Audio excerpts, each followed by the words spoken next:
as well as fueling your brain ready for the day. Your body language can actually massively impact how much you concentrate in a lesson. So, what does that actually look like, Brad? Well, I'm glad you asked, Matthew. We think good body language in the classroom can be summed up with the acronym SLANT. So to start with, sitting up straight can help you feel more alert and ready to learn. Listening closely to the teacher will help you stay focused, and if you're not sure, ask them questions, as this will help you understand the topic better. If you do understand what they're saying, nod your head, as this is a great non-verbal cue that shows the teacher that you're paying attention. And finally, track the teacher with your eyes, because if you're looking at them, it's easier to stay focused on what they're saying.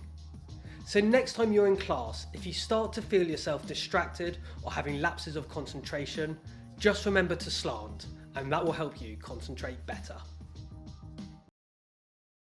As you can see, we think online student workshops should be research-based, practical, value for money, and really fun to do. And if this sounds exactly what you'd like for your students, then go to the InnerDrive Online Academy now.